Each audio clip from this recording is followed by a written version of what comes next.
Now ये चौथा सबसे इंपॉर्टेंट टॉपिक है और एक न्यू टॉपिक है, न्यू चैप्टर है जो basically foreign policy of India. और भारत में रहकर और भारत का विदेश नीति जानना और विदेश नीति जानना एक बहुत एकेडमिक रूप से जो देखा जाए काफ़ी ज़्यादा इंपॉर्टेंट है कि भारत का विदेश नीति क्या है। देखो विदेश नीति को अगर आसान भाषा में कहा जाए तो the strategy of India towards the others country that is called in international relation called foreign policy. Foreign policy को हिंदी में कहा जाता है विदेश नीति। और विदेश नीति जो है बेसिकली एक इम्पॉर्टेंट एकेडमिक स्पेयर है जो कि बेसिकली इंटरनेशनल रिलेशन में हम लोग पढ़ते हैं।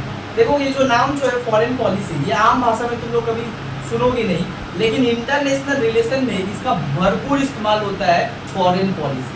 Every country has their on foreign policy, है ना। Every person has their on identity. Similarly, every state has their own policy towards the state, and that policy at the international level is known as the foreign policy of India. सबसे पहला कि class 12 में आ गए तुम लोग, और class 12 में जो है ये काफ़ी ज़्यादा इंपॉर्टेंट है क्योंकि ये थोड़ा अब तुम लोग का जो लेवल है वो बढ़ रहा है। ओके, चीज़ों को समझना होगा क्योंकि जैसे कोल्ड वॉर समझ में आया तुमको, नया था तुम लोग के लिए, देन उसके बाद नैम तुम लोग को समझ में आया, हाँ। और आज जो है foreign policy of India. Foreign policy क्यों स्टार्ट की है कि आज का जो सिचुएशन है भारत का दूसरे देशों के साथ और जिस तरीके का इंटरनेशनल एक ऑर्डर है, इसमें जो है फॉरेन पॉलिसी को समझना काफ़ी इम्पोर्टेंट है और समझा भी जाता है। कैसे? देखो जिससे फॉरेन पॉलिसी शॉर्ट फॉर्म में इसको एफपी कहा जाएगा। फॉरेन पॉलिसी को एक और भाषा में कहा जाता है एक्सटर्नल पॉलिसी। फॉरेन पॉलिसी को क्या कहा जाता है? External policy.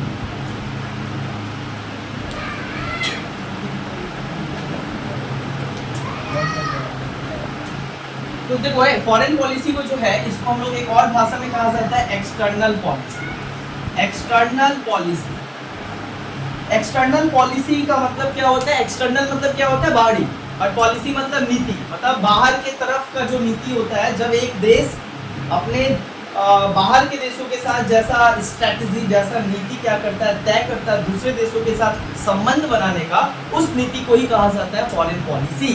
हर एक देश का क्या होता है? अपना अपना फॉरेन पॉलिसी होता है। कहने का मतलब होता है हर एक देश का अपना अपना कुछ वसूल होता है। जैसे हर एक इंसान का अपना अपना कुछ प्रिंसिपल होता है, कुछ ना कुछ एक वसूल होता है, एक पॉलिसी होता है, उसके तहत क्या करता है वो अपने जीवन को आगे बढ़ाता है। सिमिलरली क्या होता है, हर एक देश का जो है उसका विदेश नीति होता है। बट विदेश नीति होने के लिए 2-3 बात इंपॉर्टेंट है, 2-3 चीज़ की आवश्यकता होती है। एक देश का विदेश नीति कब हो? जब वो देश आज़ाद हो, याद रखना। और independent country can make and can set their foreign policy. That means विदेश नीति निर्माण करने के लिए सबसे पहले उस देश को आज़ाद होना बहुत ज़्यादा जरूरी है। That means only independent country they can only make and they can only set the foreign policy of their country. वो विदेश नीति तभी तय कर पाएगा या निर्माण कर पाएगा जब वो क्या होना पड़ेगा? स्वतंत्र। और एक और बात, फॉरेन पॉलिसी केवल देश, दैट मीन्स केवल एक स्टेट ही, स्टेट कहने का मतलब होता है एक कंट्री ही केवल क्या कर सकता है? फॉरेन पॉलिसी बना सकता है, और कोई नॉन स्टेट एक्टर जो है फॉरेन पॉलिसी को नहीं बना। देखो तो आम भाषा में कहा जाए तो पॉलिसी का मतलब क्या होता है? फॉरेन पॉलिसी, सबसे पहले इसके वर्ड में चलते हैं। फॉरेन मतलब क्या होता है? विदेशी, विदेश जिसको कहा जाता है। फॉरेन मतलब विदेश, होते ना फॉरेनर है, दैट मीन्स विदेशी है, बट यहाँ पे फॉरेन मतलब विदेश। और पॉलिसी मतलब क्या होता है? नीति, विदेश नीति। अच्छा, विदेश का मतलब क्या होता है? जब अपने देश के बाहर का हम लोग बात करते हैं या उसके लिए कोई चीज़ हम अपने देश के जो बाहरी लोग होते हैं उसको हम लोग कहते हैं विदेशी, उसी को तो कहते हैं फॉरेनर। अरे भाई ये तो foreigner, they are the foreigner because their colour are different from us. हमारे से उनका रंग जो है मिलता नहीं है और ये दूसरे देश से आए हैं, इसलिए वो विदेशी होते हैं।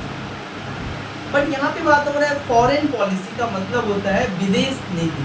जब एक देश क्या करता है दूसरे देश के साथ अपने संबंधों को बनाने के लिए जो स्ट्रैटेजी, जो गोल सेट करता है, जो स्ट्रैटेजी सेट करता है, उसी स्ट्रैटेजी को इंटरनेशनल लेवल पे फॉरेन पॉलिसी के नाम से जाना जाता है। मतलब फॉरेन पॉलिसी क्या है? Foreign policy is a strategy by which one state can set up their relations with the other state in the world।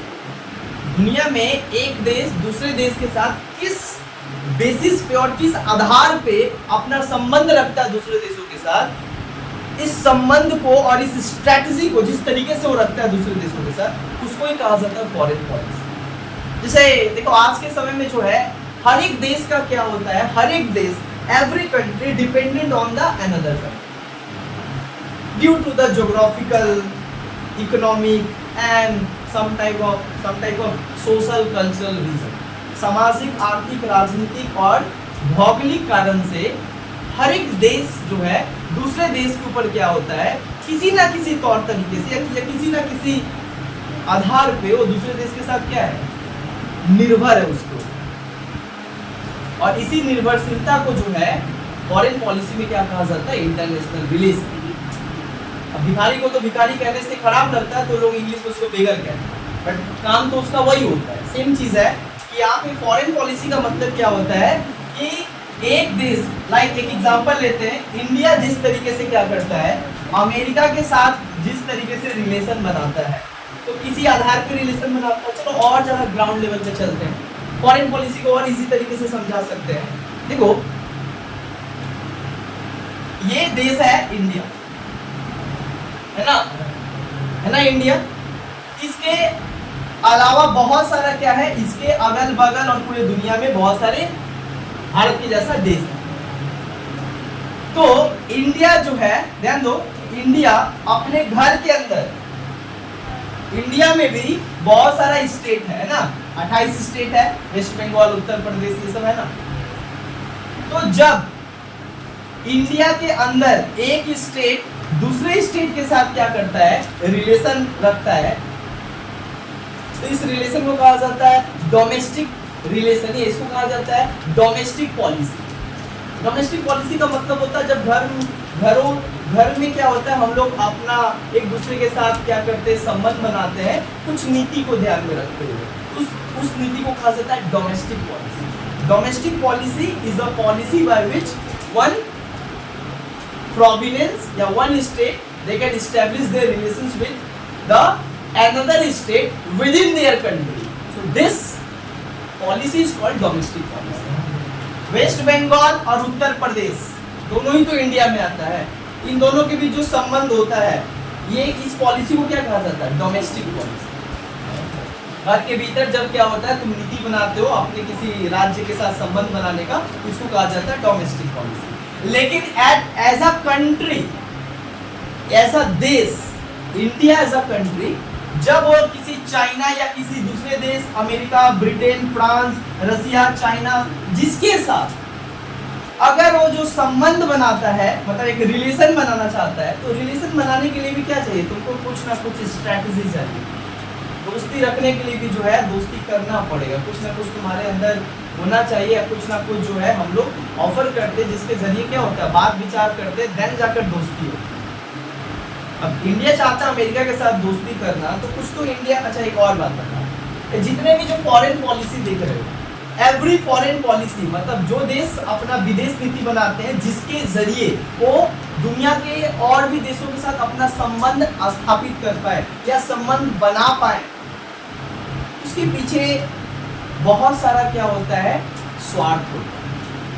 जैसे एक इंसान किसी के साथ दोस्ती बनाता है तो कुछ ना कुछ क्या होता है, उसका स्वार्थ होता है। देखोगे every individual has some kind of aspiration and some kind of ambition, मतलब सम काइंड ऑफ गोल्स, और उस गोल को फुलफिल करने के लिए क्या करता है, वो बेसिकली फ्रेंडशिप बनाता है या दूसरे के साथ क्या करता है, रिलेशन बनाता है। उसी तरीके से एक देश अगर दूसरे देश के साथ दोस्ती बनाता है तो उसके पीछे क्या है, कुछ ना कुछ उस देश का आत्मस्वार्थ होता है। दैट मींस जिसको हम लोग कहा जाता है कि उस देश का कुछ नेशनल इंटरेस्ट।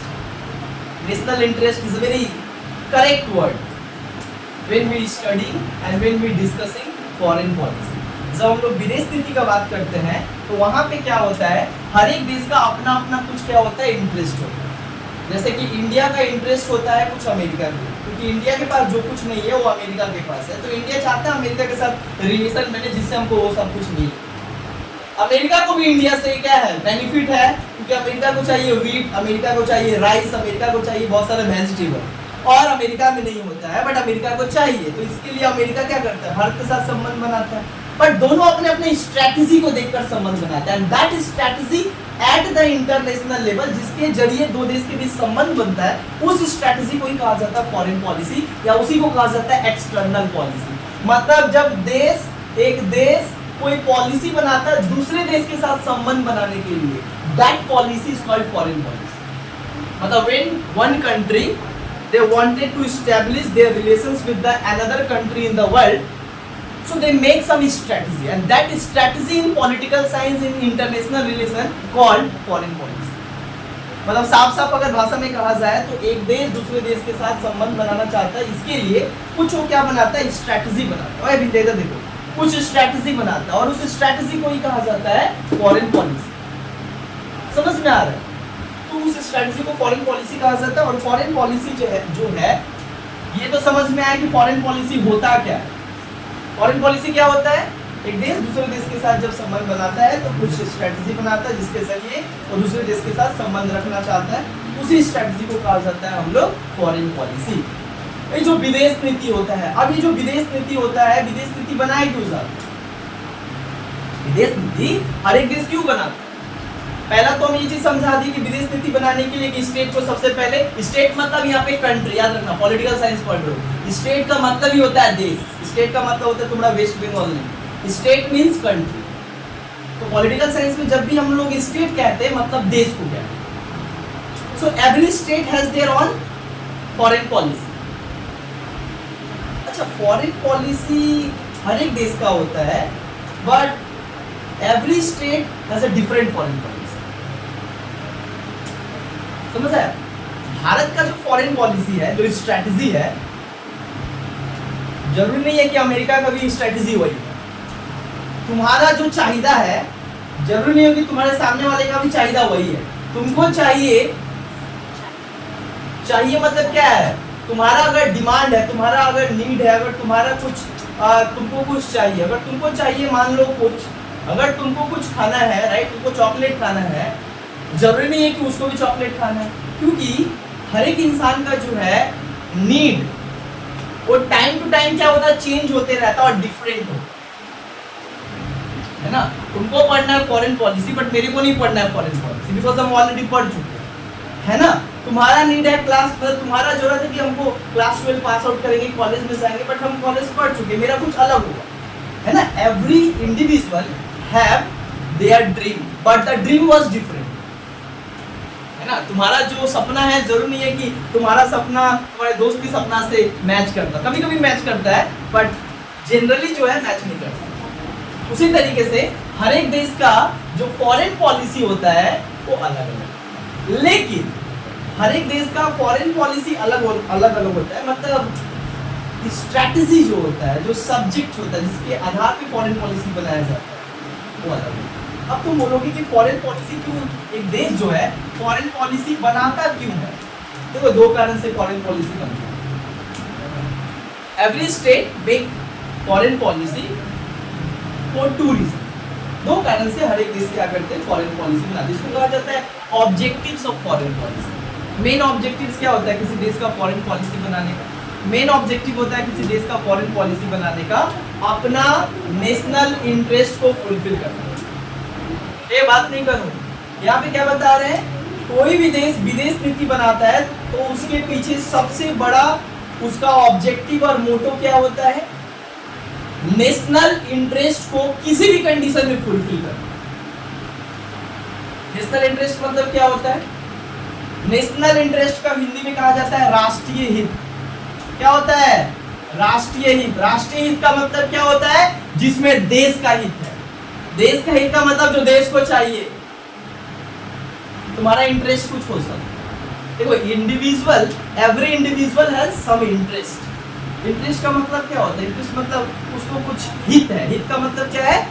उसको कुछ चाहिए। Every individual has different kind of interest, but every individual have interest. देखो अलग अलग चाहिदा हो सकता है, लेकिन चाहिदा तो सबका होता है ना। जरूरत तो सबका होता है, बट जरूरत अलग अलग चीज का होता है।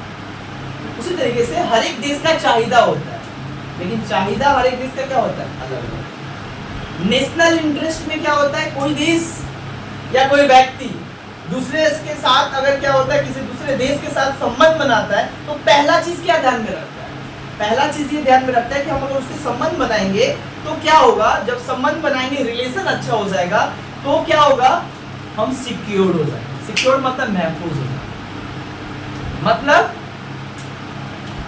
राष्ट्रीय हित का मतलब होता है नेशनल इंटरेस्ट। और नेशनल इंटरेस्ट में क्या आता है, सबसे पहले आता है नेशनल सिक्योरिटी। नेशनल इंटरेस्ट में क्या आता है, नेशनल सिक्योरिटी। अरे एक देश का क्या हित होगा, एक देश का क्या स्वार्थ होगा किसी दूसरे देश के साथ, यही स्वार्थ होगा ना कि हम दोनों एक दूसरे के साथ संबंध बना रहे हैं, लेकिन हमारे देश के ऊपर आंच नहीं आना चाहिए। आंच नहीं आना चाहिए, इसका मतलब होता है हमारा देश बाहरी रूप से क्या होना चाहिए, सुरक्षित रहना चाहिए। हर एक देश एक्सटर्नल सिक्योरिटी के लिए दूसरे देश के साथ संबंध बनाता है। आप समझ रहे हैं फॉरेन पॉलिसी क्यों बनता है, क्योंकि every country needs external security. हर एक देश को चाहिए बाहरी सुरक्षा।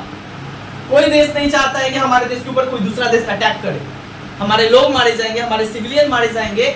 बट हमारे सिविलियन ना मरे, इसके लिए क्या करना पड़ेगा, स्ट्रेटजी लगाना पड़ेगा, जिससे हम अपने देश को बचा सकते हैं। सुनो है, बचा सकते हैं।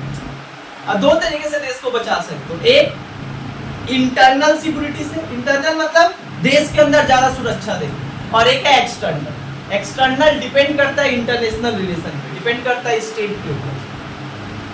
देखो वो देश सबसे ज्यादा महफूज होता है और वो देश सबसे ज्यादा सुरक्षित होता है जिस देश का संबंध अपने आसपास के सारे पड़ोसी देश के साथ अच्छा होता है। जिस देश का संबंध अपने आसपास के पड़ोसी देश के साथ अच्छा होगा, वो बड़ा आगे बढ़ेगा और बड़ा महफूज रहेगा, उसको टेंशन नहीं होगा।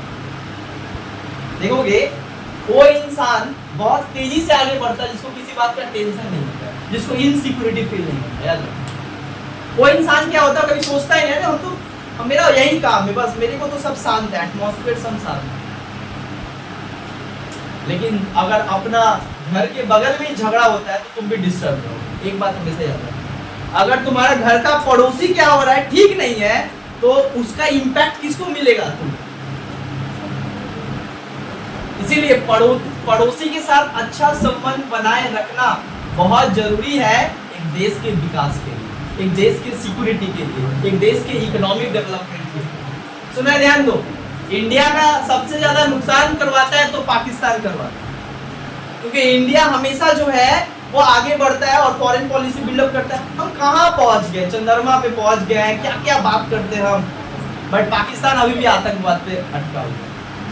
अब उसके कारण क्या है, भारत को भी कभी कभी क्या होता है, भारत एकदम मस्त छठा गियर में गाड़ी चला रहा है, लेकिन ऐसा हो जाता है, इतना बड़ा बम्पर आता है पाकिस्तान देता है कि भारत को क्या होता है, ब्रेक करना पड़ता है। तो जब आप ब्रेक करोगे तो दो चीज होगा, पहला आपका गति धीमा होगा। गति धीमा होना का मतलब, देश का मतलब प्रोग्रेस क्या होगा, कम होगा। और दूसरा क्या होगा, जब आप ब्रेक मारोगे तो हो सकता है कि काफी ज्यादा नुकसान भी हो जाए, हो सकता है कि गाड़ी को एक्सीडेंट भी हो।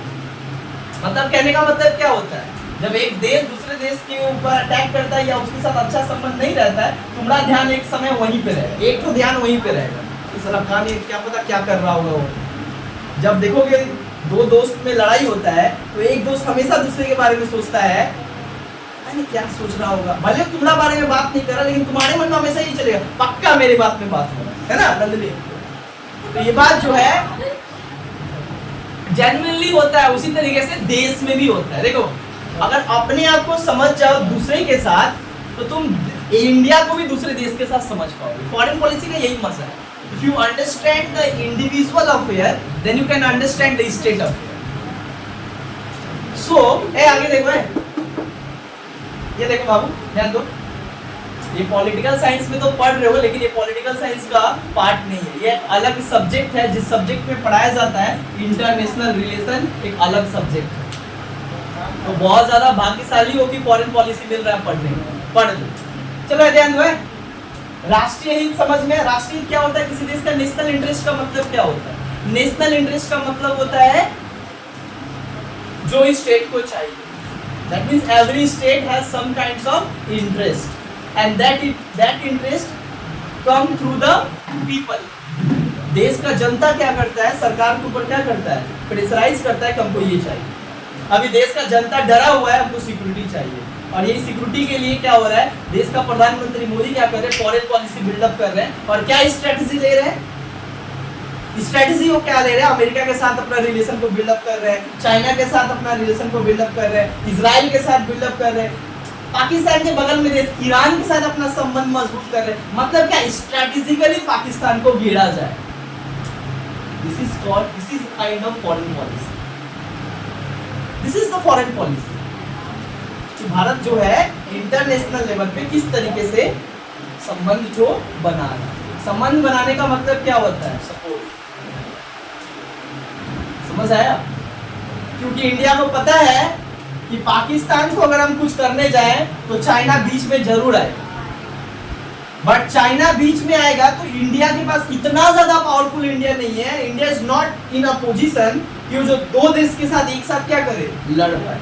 तो जिसके कारण इंडिया को क्या चाहिए? बैलेंस, सपोर्ट चाहिए। इंडिया क्या बनाया? Foreign policy. India foreign policy बनाया कि भारत को जरूरी है कि अमेरिका के साथ रिलेशन बनाए। क्यों? क्योंकि अमेरिका का एनिमी है चाइना। तो अमेरिका का एनिमी मतलब अमेरिका का दुश्मन है चाइना, तो अमेरिका किसका दोस्त होगा? भारत का। तो हम इसके साथ अच्छा फॉरेन पॉलिसी बनाएंगे तो काम क्या आएगा कि जब चाइना, हम पाकिस्तान को अटैक करेंगे और चाइना आएगा तो इसको बैलेंस कौन करेगा? अमेरिका। इसीलिए क्या होता है, इसके लिए हम लोग संबंध क्या करते हैं? लोग रिलेशन क्यों बनाते हैं? क्योंकि काम वही है ना। यहाँ भी सेम चीज, देश दूसरे देश के साथ संबंध इसीलिए बनाता है क्योंकि जब वो खतरा में आए तो देश आए सामने। रसिया 1971 जब पाकिस्तान पे हम अटैक किए थे तो पाकिस्तान पीनेस गाजी लेकर आया था, अमेरिका आ गया था बीच में, बचाया कौन? रसिया। हमारा फॉरेन पॉलिसी था तब ना, हमारा संबंध था तब ना, हमारा रिलेशन था तब ना। इंदिरा गांधी के एक कॉल पे सारा अपना 40वां बेड़ा लेके पहुंच जाता। तो कौन करेगा ऐसा? कोई नहीं। दोस्ती हमेशा क्या करेगा? साथ देगा। इसीलिए उस रिलेशन को बनाना काफी ज्यादा मतलब जरूरी है एक देश को सुरक्षित करने के लिए। तो क्या क्या नेशनल इंटरेस्ट में क्या होता है? National security. नेशनल सिक्योरिटी का बात क्या होता है? एक देश हमेशा चाहता है कि हम मतलब इंटरनल और एक्सटर्नल दोनों तरीके से क्या रहे? सुरक्षित रहे। सुरक्षा ही तो मेन सरकार का क्या है? काम है, उसका देख रेख करना। और सुरक्षा के लिए सरकार क्या करता है? फॉरेन पॉलिसी बनाता है। ये दूसरा नेशनल सिक्योरिटी के बाद क्या होता है? एक स्टेट हमेशा चाहता है कि मेरा इकोनॉमिक प्रॉस्पेरिटी हो। इकोनॉमिक प्रॉस्पेरिटी मतलब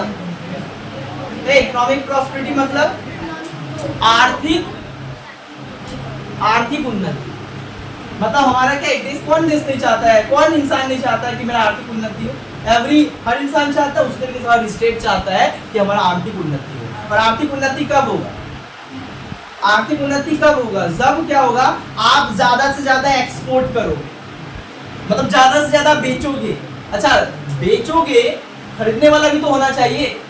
तो खरीदने वाले के लिए खरीदने से, अच्छा एक बात जेन्युइन भाषा बता रहे हैं, याद रखना, सामान तो सब बेचता है, सामान तो सब बेचता है और सब खरीदता है, लेकिन उसका सामान ज्यादा चलता है जिसका सामान के साथ उसके बात में मिठास होती है। बोली एक्चुअली बिकता है, ना कि प्रोडक्ट सेकेंडरी हो जाता है और रिलेशन प्राइमरी हो जाता है। और जिससे क्या होता है, तुम खराब पी लो तो ले लेता है अंधविश्वास करके। इसीलिए क्या होता है, अगर आपको व्यापार करना है और अच्छे से व्यापार करना है तो दुनिया में सबके साथ अच्छा रिलेशन होना पड़ेगा। अच्छा रिलेशन होगा तब ना वो आपको बोलेगा कि हाँ आकर व्यापार करो, कोई दिक्कत नहीं है। तो इकोनॉमिक प्रॉस्पेरिटी के लिए भी क्या है, एक स्टेट फॉरेन पॉलिसी बनाता है ताकि हमारा क्या, आर्थिक उन्नति हो। और आर्थिक उन्नति तभी संभव है जब दूसरे देश के साथ अच्छा संबंध बनेगा। और अच्छा संबंध तभी बनेगा जब हमारा फॉरेन पॉलिसी बहुत अच्छा है। इंडिया चाहता है अमेरिका के साथ रिलेशन बनाए क्योंकि इंडिया को जरूरत है। अमेरिका भी तो इंडिया के साथ रिलेशन बना रहा है, मतलब उसको भी किसी ना किसी चीज का जरूरत है। याद रखो इस दुनिया में कोई रिलेशन नहीं है विदाउट सेल्फ। आत्म स्वार्थ के मतलब बिना इस दुनिया में कोई संबंध नहीं, ना व्यक्ति व्यक्ति का और ना स्टेट स्टेट। स्वार्थ ही सबसे इंपॉर्टेंट है। और स्वार्थ को जैसे हम लोग बोलते हैं ना ये बड़ा स्वार्थी इंसान है, उसको बुरा लग जाए, इंसान में बोल देता है स्वार्थी इंसान है। लेकिन सुनो है देश में, अब एक इंसान एक देश को बोलेगा बहुत तुम स्वार्थी हो, हमेशा अपना सोचते हो, बात सही है, लेकिन तुम ये बात नहीं बोल सकते। इसीलिए क्या बोल दिया, अगर उसको एकेडमिक भाषा में और अच्छा बनाने के लिए क्या बोला गया, नेशनल इंटरेस्ट। सुनने बड़ा मजा आया, नेशनल इंटरेस्ट। नेशनल इंटरेस्ट का मतलब क्या होता है, स्वार्थ। हम स्वार्थ के लिए तुम्हारा साथ संबंध बना रहे, साफ साफ दोनों देश जानता है, लेकिन जब हम उसको पढ़ते हैं तो ऐसे पढ़ते हैं नेशनल इंटरेस्ट, तो ऐसा लग रहा है कि बड़ा सेकुलर बड़ा अच्छा है, बट दोनों को स्वार्थ है। इंडिया को भी स्वार्थ है और जो देश के साथ संबंध बना रहा है वो भी, उसको भी क्या है, भारत से कुछ स्वार्थ है। और स्वार्थ के ऊपर ही रिलेशनशिप टिका है ना। स्वार्थ नहीं होता तो कोई रिलेशनशिप जो है वो टिकेगा भी नहीं, सिंपल बात है। ये समझ में आई बोला। नेशनल सिक्योरिटी और economic prosperity is the two main important factor who fuel the foreign policy. जो बेसिकली एक देश को इंकरेज करता है दूसरे देश के साथ क्या करना, रिलेशन बनाने का, और वो जो रिलेशन बनता है वो कुछ स्ट्रेटजी पे बनता है, उस स्ट्रेटजी को ही कहा जाता है फॉरेन पॉलिसी। आगे देखो, यहां तक समझ में आया। तो फॉरेन पॉलिसी कोई देश क्यों बनाना चाहता है, उसका एक सबसे बड़ा है क्या है, नेशनल इंटरेस्ट। नेशनल इंटरेस्ट का मतलब होता है राष्ट्रीय सुरक्षा, राष्ट्रीय सुरक्षा के साथ साथ राष्ट्रीय उन्नति। ये दो चीज ध्यान में रख के एक देश क्या करता है दूसरे देश के साथ संबंध में। अब बात आता है कि जो फॉरेन पॉलिसी है, ये तो समझ में आया कि फॉरेन पॉलिसी क्या होता है। Foreign policy is a set of goals and set of strategy by which one state they can set up their relationship with the another state for their fulfill their national interest। अपने national interest को ध्यान में रखकर जब एक देश दूसरे देश के साथ संबंध बनाता है तो इसी स्ट्रेटजी को हम लोग कहते हैं फॉरेन पॉलिसी, अंतरराष्ट्रीय लेवल, इंटरनेशनल लेवल। अच्छा ध्यान दो, फॉरेन पॉलिसी बनाता कौन, ये आप बात है ध्यान दो। फॉरेन पॉलिसी बनाता कौन है, फॉरेन पॉलिसी मेनली जो बनाता है उसको कहा जाता है मिनिस्ट्री ऑफ एक्सटर्नल अफेयर। जिस दिन भारत पाकिस्तान जिस दिन पहलगाम अटैक हुआ था उसके एक दिन बाद रात में जो है गवर्नमेंट ऑफ इंडिया मीटिंग बैठाया था। प्रधानमंत्री अपना सब दौरा छोड़ के आ गए थे और गृह मंत्री अमित शाह पहुंचे वहां पे, सब पूरा हाई लेवल का मीटिंग बैठा जिसको कहा जाता है सीसीएस का, काउंसिल ऑफ कैबिनेट सिक्योरिटी का मीटिंग बैठा। और उस मीटिंग के बाद क्या आया, प्रेस कॉन्फ्रेंस किया गया। सुने थे प्रेस कॉन्फ्रेंस, वो प्रेस कॉन्फ्रेंस किया गया और प्रेस कॉन्फ्रेंस जो किया वो कौन किया, मिनिस्ट्री ऑफ एक्सटर्नल अफेयर। ये भारत का वो डिपार्टमेंट है या वो मिनिस्ट्री है जो क्या संभालता है, फॉरेन पॉलिसी। तो बहुत बार एग्जाम में आता है कि भारत में वो कौन सा मिनिस्ट्री है जो फॉरेन पॉलिसी को बनाता है, who determines the foreign policy. Ministry of external affair determines the foreign policy, या फॉरेन पॉलिसी को जो बनाता है उसको आम भाषा में कहा जाता है फॉरेन मिनिस्ट्री या मिनिस्ट्री ऑफ फॉरेन अफेयर्स। क्या कहा जाता है, फॉरेन मिनिस्ट्री। और जो व्यक्ति पूरे मिनिस्ट्री ऑफ एक्सटर्नल अफेयर मतलब पूरे मिनिस्ट्री, इस मिनिस्ट्री का जो हेड होता है उसको कहा जाता है फॉरेन मिनिस्टर। क्या कहा जाता है, फॉरेन मिनिस्टर। और भारत का फॉरेन मिनिस्टर कौन है, एस जयशंकर। भारत का अभी भारत का फॉरेन मिनिस्टर कौन है, S Jaishankar. S Jaishankar, right. S Jaishankar जो है वो भारत के क्या है,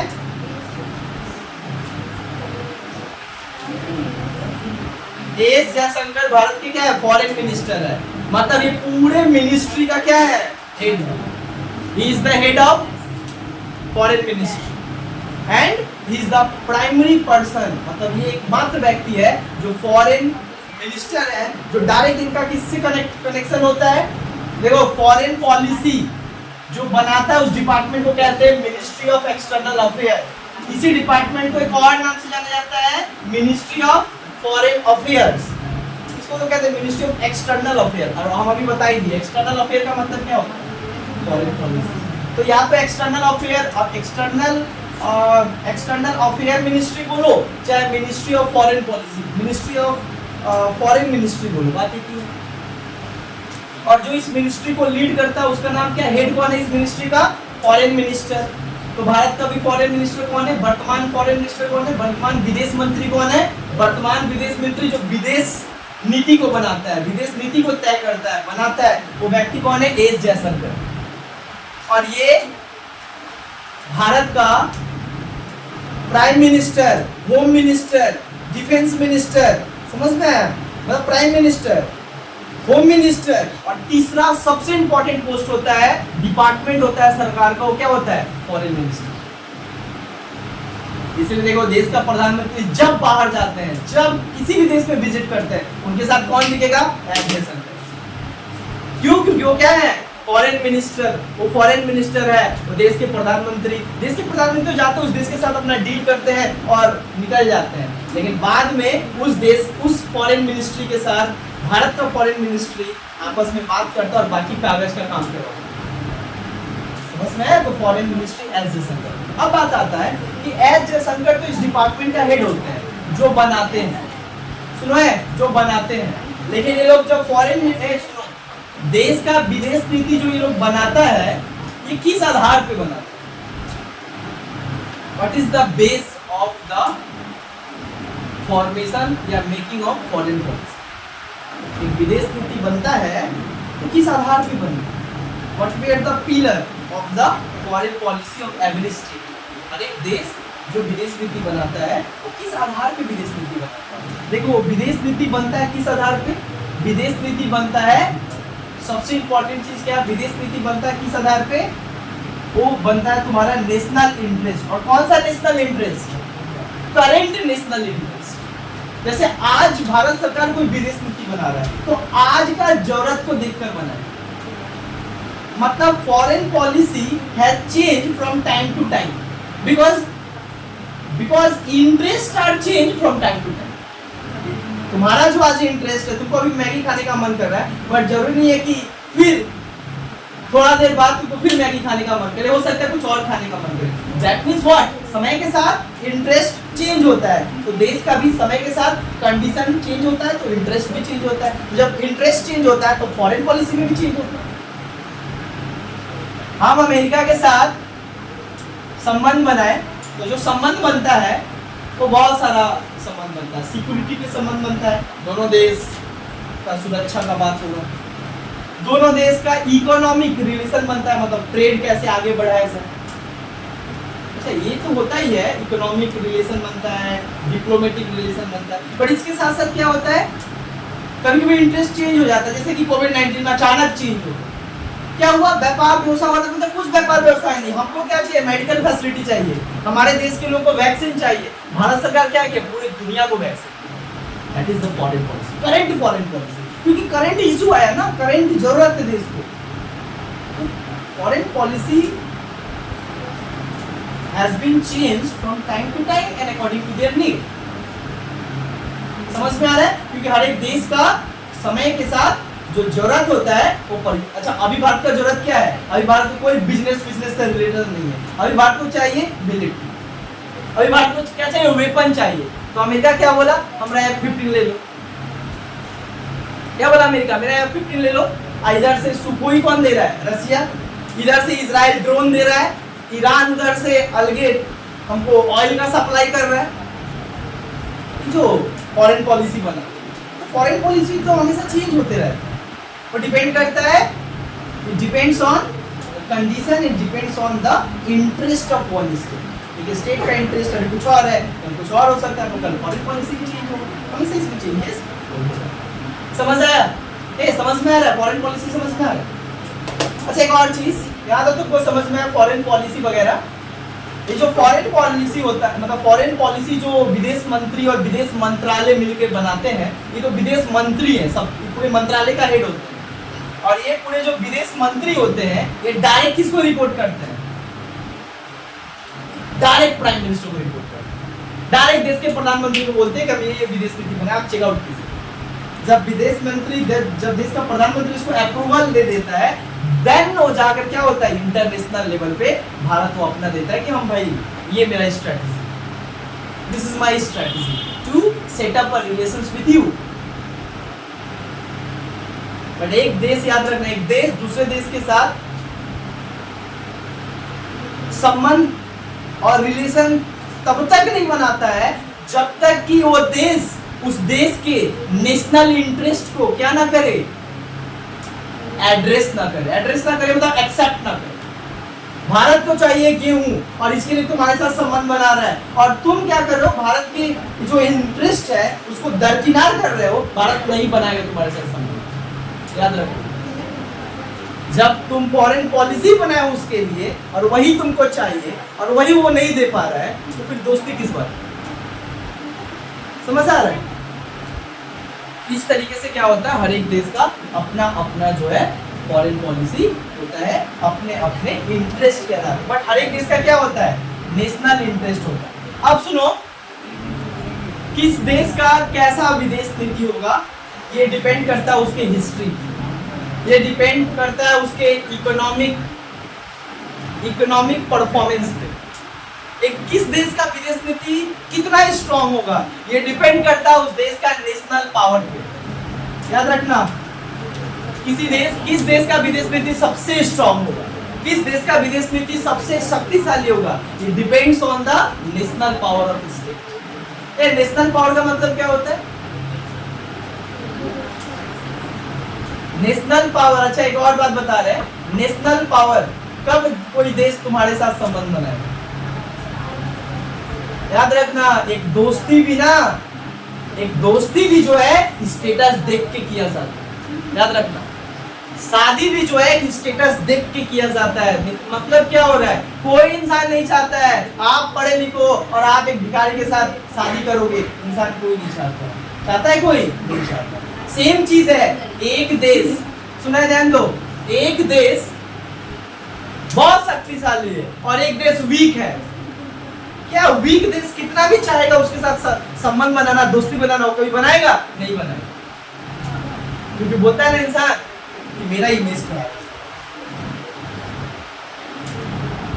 इसीलिए अपने आप को शक्तिशाली बनाओ, और शक्तिशाली का मतलब क्या होता है, नेशनल पावर। नेशनल पावर मतलब राष्ट्र की शक्ति को बढ़ाओ, improve the economy military power of the country. और ये तुमको क्या देगा, रिलेशनशिप बनाने का तुमको इंकरेजमेंट तुमको देगा। इसीलिए सबसे इंपॉर्टेंट होता है नेशनल पावर। विदेश नीति तो बनता है मेनली नेशनल इंटरेस्ट के लिए, मतलब हर देश अपना स्वार्थ की पूर्ति के लिए, लेकिन विदेश नीति को निर्धारित करने में इसको कहा जाता है डिटर्मिनेंट्स ऑफ फॉरेन पॉलिसी। किसी देश का फॉरेन पॉलिसी किस आधार पर किया जाता है, उस देश के नेशनल पावर के आधार।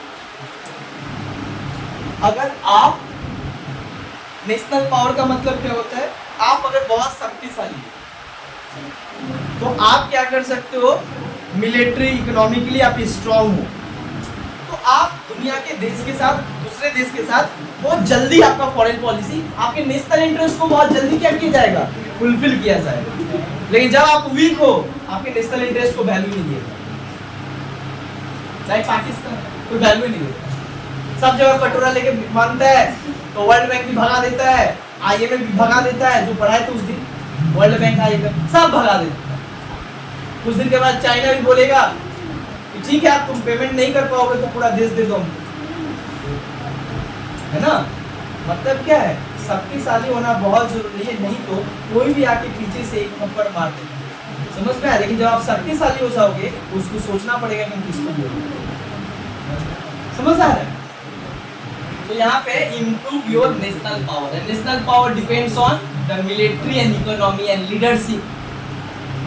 नेशनल पावर कब तुम्हारा बढ़ेगा, जब तुम्हारा मिलिट्री अच्छा होगा, मतलब सैनिक, size of military and the advantageness of military, जब आपका एडवांस मिलिट्री हो।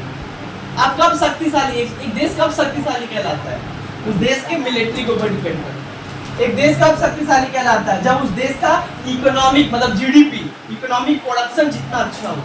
एक देश कब शक्तिशाली कहलाता है? जब उस देश का लीडरशिप अच्छा है। लीडरशिप मतलब देश को चलाने वाले लीडर बहुत अच्छा। लीडर अच्छा नहीं है, बाकी सारे लोग अच्छा है, उस ग्रुप को लीड नहीं कर पाए, है ना? लीडर बहुत जरूरी है, गाइडेंस बहुत ज्यादा जरूरी है। तो गाइडेंस भी चाहिए, अच्छा गाइडेंस। इंदिरा गांधी थी तो भारत को जो है मिलिट्री पावरफुल बना दिया, मतलब लीडरशिप का रोल बहुत बड़ा होता है। सब तो प्रधानमंत्री होता है, सबके पास तो वही शक्ति होता है, लेकिन कोई कुछ कर पाता है, कोई उतना नहीं कर पाता है। It depends on their capability, it depends on their skill, it depends on their personal virtue. वही बात होता है। इंदिरा गांधी जो है 1971 में इतना खतरनाक एयर स्ट्राइक करवाई, दोनों जगह, एक तरफ वेस्ट पाकिस्तान, एक तरफ ईस्ट पाकिस्तान, एक साथ में दो तो एयर स्ट्राइक, और घर में घुस के मारी थी। Indian army, Indian navy, Indian air force, तीनों को लगा दी। एक्शन, अगर आप एक्शन ले पाते हो तो एक्शन, मतलब क्या है? यही चीज है, नेशनल पावर। समझा है? आज रशिया यूक्रेन को मार रहा है, क्या दिखा रहा है? National power. देखो, कोई चीज कभी कभी शक्ति से भी किया जाता है। जब बात से कोई ना समझे तो शक्ति का इस्तेमाल एक पॉजिटिव चीज है, करना चाहिए, है ना? इंसान अगर आपको क्या हो रहा है, धकेल दे, लेकिन उसके कारण आप स्विमिंग करना सीख जाए तो बहुत अच्छा किया, है ना? वही बात यहाँ पे भी सेम चीज वही है। सो बेसिकली क्या होता है, फॉरेन पॉलिसी यहाँ पे ये सब कुछ होता है। अब हम लोग मेन चीज पे आते हैं। ये तो कॉन्सेप्ट समझा रहे थे, अब आते हैं जो है भारत का जो फॉरेन पॉलिसी जो है किस तरीके से बिल्डअप होता है। इतना सारा चीज समझाए क्योंकि तुम लोग का पहला टॉपिक है फॉरेन पॉलिसी। इसके पहले तुम लोग का कोई पेपर नहीं है, कोई पढ़े नहीं थे, इसीलिए समझा रहे थे फॉरेन पॉलिसी क्या है, फॉरेन पॉलिसी क्यों इंपॉर्टेंट है। अब देखो है, एक देश का फॉरेन पॉलिसी जो है, एक देश का, भारत का बात करते हैं पर्सनली, उतना नहीं जाएंगे। एक देश का, भारत का जो फॉरेन पॉलिसी का बात किया जाए तो भारत का फॉरेन पॉलिसी जो है इंडिया के आज़ादी होने के बाद से बना। India independent in 1947, when India independent from the British colony. जब भारत क्या होता है, ब्रिटिश से आजाद होता है 1947 में। So the first prime minister of India was Pandit Nehru. So the Pandit Nehru के पास बहुत बड़ा ये चैलेंज था कि भारत, एक तरफ भारत अभी गुलामी के बेड़ियों से आजाद हो रहा है, दूसरी तरफ भारत इकोनॉमिकली और मिलिट्री दोनों तरीके से वीक है। तीसरा, दुनिया में उस समय क्या हो रहा था, कोल्ड वॉर चल रहा था, जिससे ब्लॉक पॉलिटिक्स चल रहा था। पूरा दुनिया दो खेमा में बढ़ गया, यूएसए साहब, भारत यहाँ पे टेंशन है कि हम अब क्या करें इस इंटरनेशनल ऑर्डर को और इस इंटरनेशनल सिस्टम में जहाँ पे बायोपोलर पॉलिटिक्स है, इस पॉलिटिक्स में हम अमेरिका की तरफ जाए कि रशिया की तरफ जाए, लेकिन किसी के भी तरफ जाए शोषण मेरा ही होगा। किसी के भी तरफ जाए मेरा खुद का कोई आइडेंटिटी नहीं रहेगा, फिर गुलाम हो जाएंगे। पहले 200 वर्षों तक उन लोग का थे, अब 200 वर्षों, पता नहीं अब कितना वर्षों तक उन लोग का होंगे। तो मेरा ना इकोनॉमिक डेवलपमेंट होगा, ना मिलिट्री डेवलपमेंट होगा, ना इंडिपेंडेंट फॉरेन पॉलिसी हम बनाएंगे। तब पंडित नेहरू जो है बोले कि नहीं, भारत का एक स्वतंत्र विदेश नीति हम बनाएंगे। और पंडित नेहरू को जितना श्रेय दो कम है। लोग गाली गलम करते हैं, लेकिन लोग जानते नहीं कि पंडित नेहरू का कितना बड़ा रोल था भारत का फॉरेन पॉलिसी को बनाने में। एक इंसान जो अपने पर्सनल कैपेबिलिटी पे भारत का विदेश नीति तैयार किया, जिस टाइम पे सारे लोग सोच रहे थे कि क्या होगा भारत का, उस टाइम उन्होंने भारत का विदेश नीति बनाया। और इसीलिए कहा जाता है father of foreign policy of India, कहा जाता है किसको? Pandit Nehru. Pandit Nehru is the chief architect of Indian foreign policy. Bharat के विदेश नीति बनाने का निर्माता किसको कहा जाता है? पंडित नेहरू को, जिन्होंने उन्होंने क्या किया, भारत के विदेश नीति को बनाया। पर भारत का विदेश नीति बना किस आधार पर? What were the determinants of the Indian foreign policy. अब हम भारत का बात बता रहे हैं, उधर वर्ल्ड का बता रहे थे कि नेशनल पावर इंपॉर्टेंट होता है, नेशनल इंटरेस्ट इंपॉर्टेंट होता है। बट भारत का विदेश नीति तैयार करने में भारत का विदेश नीति किस आधार पर तैयार हुआ है? सुनो, भारत का विदेश नीति जो है तैयार हुआ वो किस आधार पर तैयार हुआ? भारत का विदेश नीति जो है या किसी भी देश का विदेश नीति उसके किसके ऊपर डिपेंड करता है? उसके हिस्ट्री के ऊपर डिपेंड करता है। हिस्ट्री के बाद उसके ऊपर किसके ऊपर डिपेंड करता है?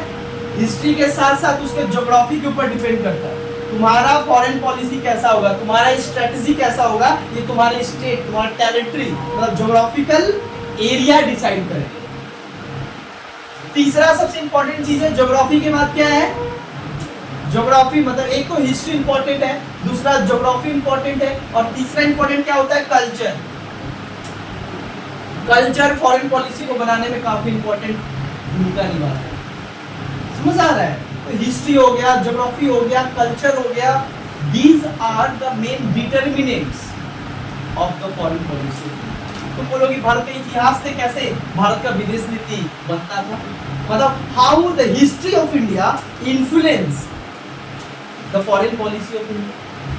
भारत का विदेश नीति को भारत का इतिहास किस तरीके से उसको प्रभावित करता है और इन्फ्लुएंस करता है। तुमको बता दे, भारत का इतिहास जो है एंशिएंट, मिडिएवल, मॉडर्न, तीनों में भारत का इतिहास के ऊपर आज हम लोग जो कुछ भी करते हैं हम अपने इतिहास से बात करते हैं। हम इतिहास को फॉलो कहीं ना कहीं से लाते हैं इतिहास को, क्योंकि पास्ट को छोड़ के फ्यूचर देखना ये ठीक उसी तरीके से हो गया कि नींद में चल रहा है ना।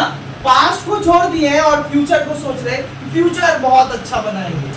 तो भैया पहले पास्ट को जानो कि पास्ट कैसा था तुम्हारा, तब ना फ्यूचर और प्रेजेंट को अच्छा बनाओगे। So past is very very important for the individual development as well as state development. अच्छा सुनो, एंशिएंट टाइम में क्या था, हमारा हिस्ट्री कैसे शेप करता है।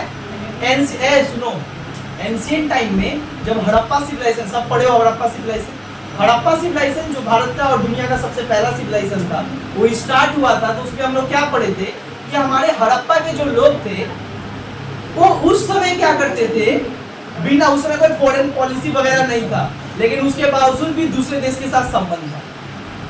That means India, that means the Harappan people, they have a relations with the other civilization, like Mesopotamia, like Egypt, like Greek, और वहाँ से क्या करते थे, ट्रेड करते थे, व्यापार करते थे, नील नदी के सहारे, ट्रिगस नदी के सहारे व्यापार करते थे। तो हमारा हिस्ट्री ये बताता है कि हमारा हमेशा से उन सभी देशों के साथ संबंध बना के रखे, इसीलिए आता है वसुधैव कुटुंबकम। हिस्ट्री बोलता है कि हमारा हिस्ट्री क्या है, वसुधैव कुटुंबकम के ऊपर चलता है।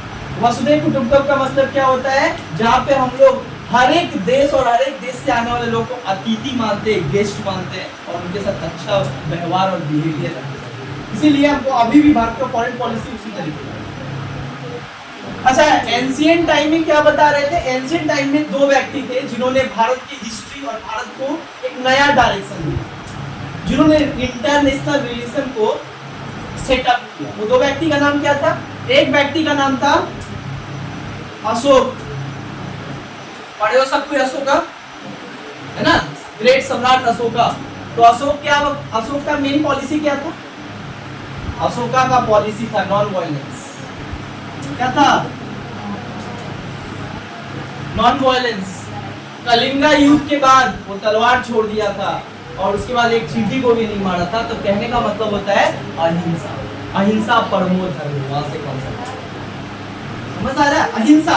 इसलिए देखो भारत अपना फॉरेन पॉलिसी में क्या कहा है, हम किसी भी देश के साथ कोई मिलिट्री वॉर नहीं करेंगे। मिलिट्री वॉर नहीं करेंगे इन द सेंस कि हम जो है कभी भी मिलिट्री का मतलब इस्तेमाल नहीं करेंगे। हम हमेशा हर मैटर को बैठक के जरिए, म्यूचुअल नेगोशिएशन के जरिए उसको सुलझाएंगे। Military is not a solution, मतलब military is not a method to solve any issue, right. बैठक के जरिए सॉल्व किया सकता है। मतलब ये बैठक कहाँ से है, बैठक मतलब शांति के जरिए, और शांति और अहिंसा का रास्ता कहाँ से है, शुरू से ही चल रहा है। That means history influence the foreign policy. आज हम कैसा रहेंगे ये हमारा इतिहास बता दिया कि इतिहास में हम कैसा रहे। इतिहास एक तरफ और तुम एक तरफ थोड़ी हो सकते हो, उसको तुमको साथ लेके चलना है। तो अशोका के समय में ही क्या था, एंशिएंट हिस्ट्री में एक और व्यक्ति थे, गौतम बुद्धा। तो गौतम बुद्धा, लॉर्ड बुद्धा का क्या कॉन्सेप्ट था, idea of tolerance and peace. याद है, वो पीस का बात करते थे, शांति और सहिष्णुता के रास्ता चलो। मिडिल पाथ बताते थे कि मिडिल पाथ अडॉप्ट करो, सभी के साथ अच्छे से, हर एक धर्मों को मतलब हर एक धर्म को रिस्पेक्ट करते थे। इसी को तो कहते हैं idea of tolerance. That means respect all the religion and all the state and all the people, चाहे वो किसी भी धर्म का हो, किसी भी जाति हो, किसी का भी, शांति से जीवन जियो, अच्छी फ्रेंडशिप करो। दैट मींस हम कहीं ना कहीं क्या होता है, इससे इन्फ्लुएंस हो रहा है लॉर्ड बुद्धा। लॉर्ड बुद्धा का क्या आइडिया था? Tolerance, tolerance and peace, tolerance and peace. अच्छा, मीडिएवल पीरियड में आ जाओ, एम लिखे हैं भारत का इंडियन मीडिएवल हिस्ट्री अगर तुम पढ़ो तो तुम लोग पढ़े हो, एक व्यक्ति आते हैं उसमें कबीर, है ना, मीडिएवल हिस्ट्री कबीर।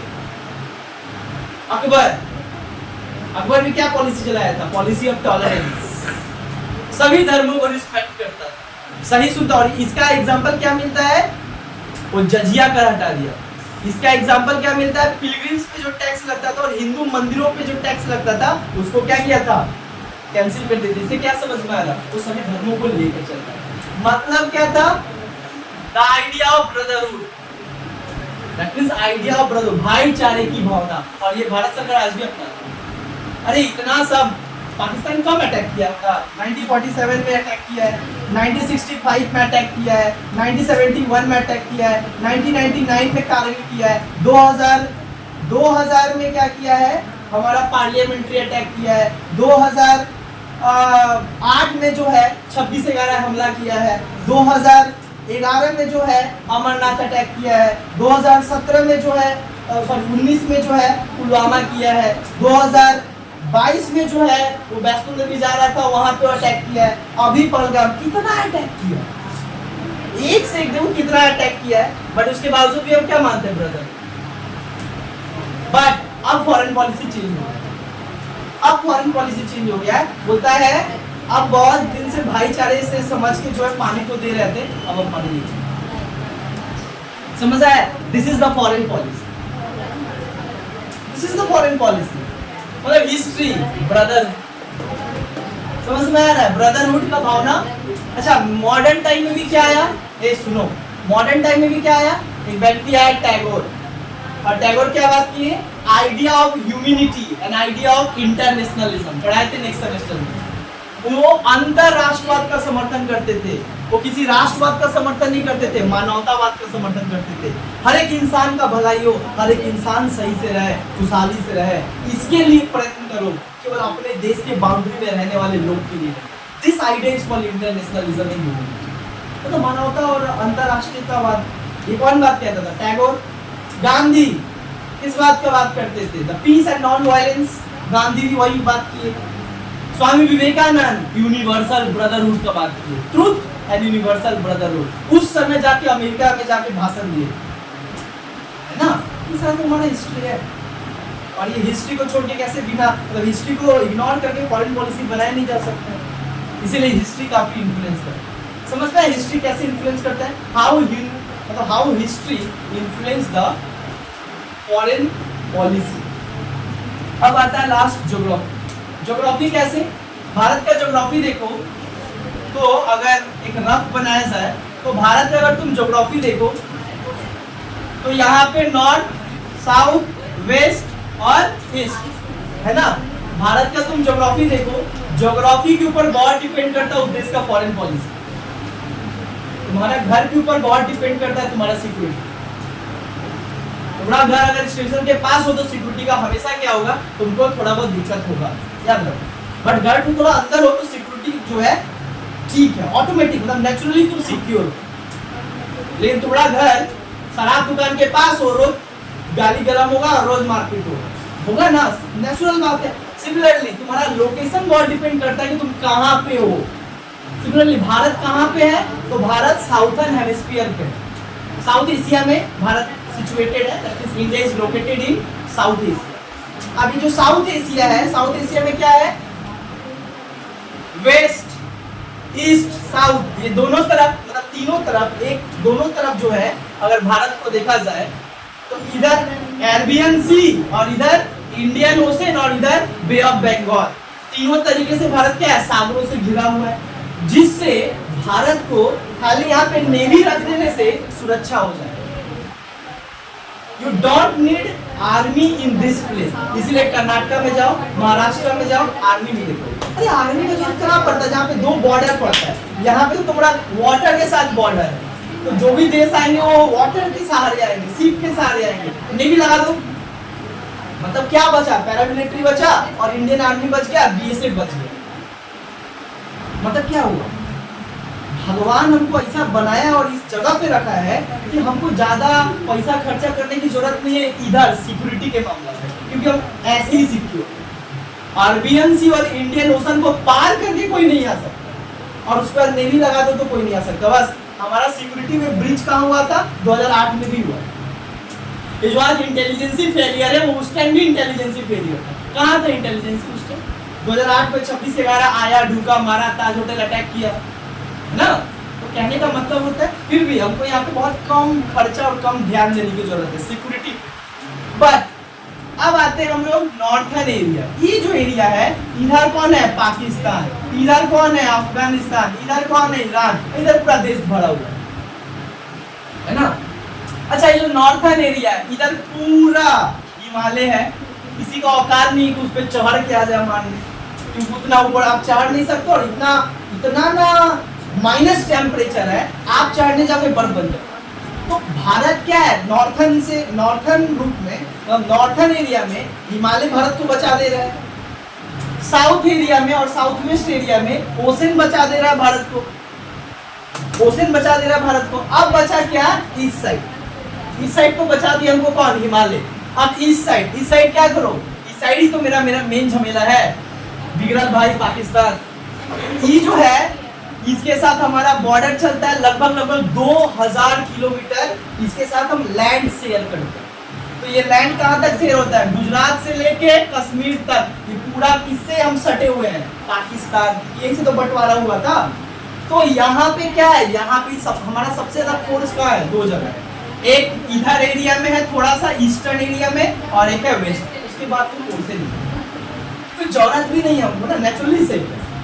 यहाँ पे क्या है, यहाँ पे लगाया गया बीएसएफ, क्योंकि यहीं पे क्या है, India Pakistan border, that is called red Cliff line.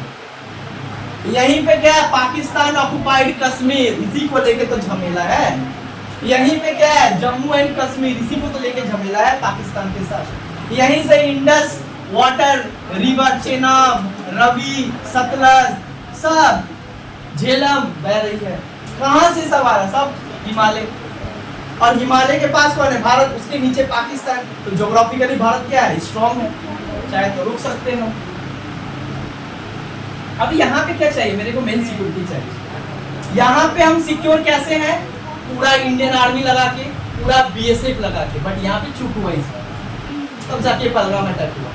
यहाँ पे चूक हुआ क्योंकि हमारा बीएसएफ, इंडियन आर्मी, क्योंकि यहाँ पे भारत का सबसे ज्यादा फोर्स लगाया गया। यहाँ पे ये 2000 जो किलोमीटर एरिया है, यहाँ पे भारत का मतलब यहाँ पे भारत का सबसे ज्यादा फोर्स है, इसलिए इसको हमेशा हाई अलर्ट पे रखा जाता है। अभी तो हाई अलर्ट पे है ही, लेकिन ये हमेशा यहाँ पे फोर्स है, क्योंकि ये हमारा शेयर करता है बॉर्डर किससे, हाँ, दुश्मन से। तो यहाँ पे जो है शेयर करता है तुम्हारा, यहाँ पे कौन है, यहीं पे तुम जाओगे तो राजस्थान, गुजरात के साथ भी पाकिस्तान का बॉर्डर शेयर होता है, राजस्थान के साथ भी होता है, पंजाब के साथ भी होता है, और देन उसके बाद जम्मू कश्मीर के साथ है ना, 3-4 स्टेट। यहीं पे तो सबसे ज्यादा क्या होता है, टेररिस्ट अटैक, जो भी घुसपैठी होता है यहीं से होता है सारा। तो यहाँ पे भारत सरकार क्या किया, सबसे ज्यादा फोर्स करता है, और रखना भी चाहिए यहाँ पे सबसे ज्यादा फोर्स। और यहीं पे हमारा भारत सरकार में क्या काम करता है, आईबी काम करता है, रॉ काम करता है, एनआईए काम करता है, कितना एजेंसी है देखो, एनआईए काम करता है, रॉ काम करता है, आईबी काम करता है, सीबीआई तो चलो इससे दूर रहता है, बट ये तीनों मेनली इंटेलिजेंट पुलिस को कहा जाता है। ये हमारे भारत का मेन एजेंट है, जिनका काम होता है भारत का जासूसी करना, दूसरे देश में जाकर। बट इनसे चूक हुआ ना, ये बता नहीं पाए कि पुलवामा अटैक में भी इनसे चूक हुआ, यहाँ पे भी इनसे चूक हुआ। इतना ज्यादा जो आरडीएक्स था आया था पुलवामा अटैक, है ना। इसको अच्छा देखो यहाँ पे, अच्छा पाकिस्तान के बाद यहाँ पे अफगानिस्तान और पाकिस्तान के बॉर्डर पे बहुत बड़ा पहाड़ है, इसको कहा जाता है खैबर दर्रा, या इसको कहा जाता है हिंदुकुश पर्वत। तो अफगानिस्तान से कोई नहीं आ सकता, ये भी एक बात है। बट इसी रास्ते से एक व्यक्ति आया था भारत के ऊपर एंशिएंट टाइम में अटैक करने के लिए, सिकंदर। इसको पार कर दिया था, झेलम नदी को पार करके राजा पोरस से लड़ाई करके भारत में घुसा था, लेकिन भारत को जीत नहीं पाया। तो यहाँ से घुसना टफ है, लेकिन किसको, बस हमारा झमेला किससे है? पाकिस्तान। समझ में आया? पाकिस्तान इधर, इधर थोड़ा अरुणाचल में पड़ता है चाइना, और इधर थोड़ा बांग्लादेश। बस नेचुरली हम सेफ है, इसीलिए हम फॉरेन पॉलिसी भी जो बनाएंगे उसी तरीके का बनाएंगे। Foreign policy depends on the geography of the country. आप समझ में आया? ज्योग्राफी, भारत का ज्योग्राफी समझ में है? भारत क्यों सेफ कहलाता है? नॉर्थर्न हिमालय से सेफ है, नीचे ओशन से सेफ है ना। और तीसरा है कल्चर, तुम्हारा संस्कृति क्या है, इसके ऊपर तुम्हारा your behaviour, your attitude is depend, तुम्हारे ऊपर डिपेंड। नेक्स्ट क्लास जो है हम लोग बात करेंगे भारत का फॉरेन पॉलिसी का बेसिक प्रिंसिपल, कि भारत का विदेश नीति किसके ऊपर आधारित। यहाँ तक समझ में, फॉरेन पॉलिसी समझ में, थोड़ा बहुत क्या है विदेश नीति। चलो नेक्स्ट क्लास समझाएंगे basic principle of foreign policy.